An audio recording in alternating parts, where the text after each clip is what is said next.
Assalamualaikum warahmatullahi wabarakatuh. Apa kabar anak-anakku semuanya? Semoga kalian dalam keadaan sehat walafiat. Sebelum kita belajar, marilah kita berdoa terlebih dahulu. Ikuti ibu ya. Bismillahirrahmanirrahim. Rabbi zidni ilma warzuqni fahma. Artinya, ya Allah, berilah kami ilmu serta pengertian yang baik. Amin. Pada hari ini, Rabu 8 September 2021, Bu Irma akan menjelaskan materi tema 2, yaitu tentang operasi hitung bilangan cacah dan dongeng. Disimak baik-baik ya anak-anakku semuanya. Nah, sebelum kita belajar, Bu Irma akan menjelaskan tujuan pembelajaran kita pada hari ini. Adapun tujuan pembelajaran kita pada hari ini adalah yang pertama, siswa dapat mengidentifikasi informasi isi dongeng dengan tepat. Yang kedua, siswa dapat menemukan sifat pertukaran pada penjumlahan dengan tepat. Dan yang ketiga, siswa dapat menggunakan sifat pertukaran pada penjumlahan untuk menyelesaikan masalah dengan tepat. Menggunakan sifat pertukaran pada penjumlahan. Contoh soal. Kita fokus kepada contoh soal. Nomor 1. 100 tambah 250 sama dengan. Mula-mula kita kerjakan dulu operasi penjumlahan ini. Ya, kita kerjakan di samping. 100 ya tambah 250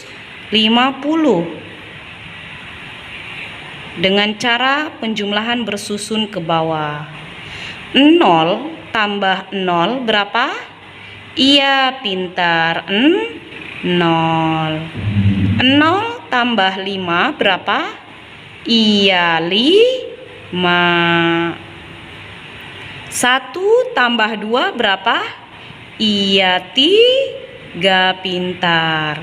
Jadi 100 ditambah 250 hasilnya 350 ya. Lalu di bawahnya ada titik-titik, tambah titik-titik sama dengan berapa. Nah, karena tadi sudah ada pada judulnya tuh, sifat pertukaran pada penjumlahan. Artinya kita tukarkan atau kita tukar letak, atau bahasa matematikanya sifat komutatif. Nih, yang pertama kan angka 100-nya pertama, angka 250-nya di yang kedua. Kita pindah posisi atau kita tukar. Berarti di sini kita tulis 250. Ya. Nah, di sini kita tulis angka 100. Nah, 250 tambah 100 berapa? Apakah sama atau tidak? Kita coba cari ya. 250 tambah 100 sama dengan 0 tambah 0, 0. 5 tambah 0, 5, pintar. 2 tambah 1, 3. Ternyata hasilnya sama. Kita tulis di sini 350. Lalu di bawahnya, jadi 100 tambah titik-titik sama dengan 250 tambah titik-titik. Berapa? Iya, berarti 100 tambah 250. Kita tulis di sini 250. Hasilnya sama dengan 250 ditambah, iya pintar, 100. Begitu, mengerti? Contoh soal yang kedua. 450 tambah 755. Mula-mula seperti tadi. Kita cari dulu hasil dari 450 tambah 755 menggunakan operasi penjumlahan bersusun ke bawah. 0 tambah 5 sama dengan, iya pintar, 5. 5 tambah 5 sama dengan, iya 10. Masih ingat tidak cara menulisnya seperti apa? Kita tuliskan angka satuan dari 10 itu angka satuannya berapa? Iya 0. Nah, nolnya kita tulis di sini. Satunya atau puluhannya kita simpan di sini. Ya. 1 ditambah 4 berapa? Pintar, 5. 5 tambah 7 berapa? Hayo. Iya, pintar sekali, 12. Jangan lupa gunakan titiknya. Kita hitung dari belakang 3 angka. 1, 2, 3. Berarti di sini letak titiknya. Jadi ini berapa namanya? 1205. Kita tulis di sini. 1205.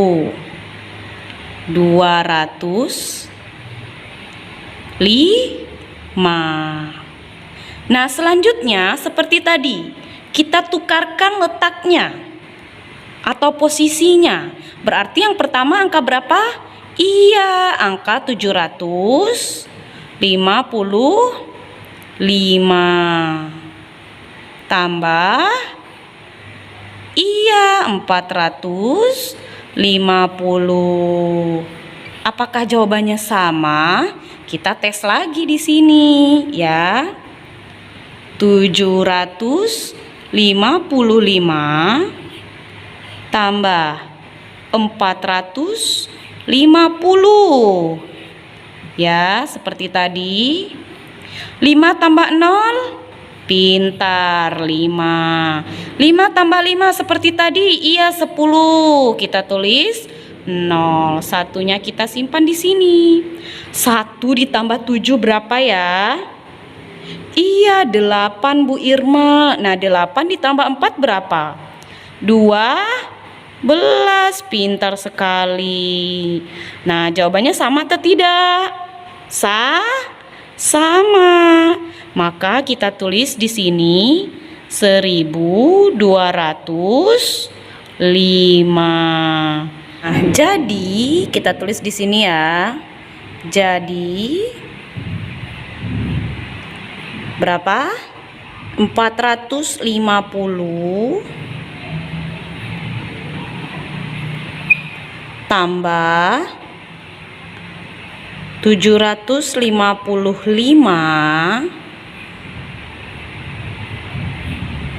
itu hasilnya sama dengan, kita tukarkan posisi atau letaknya. 755 tambah 450.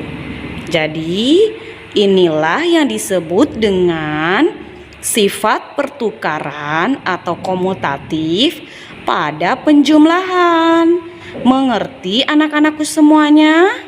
Selanjutnya kita buka halaman 11. Kita akan membaca dongeng. Didengarkan baik-baik ya. Pengembara dan sebuah pohon. Pengarang Aesop. 2 orang pengembara berjalan di sepanjang jalan yang berdebu dan tandus di hari yang sangat panas.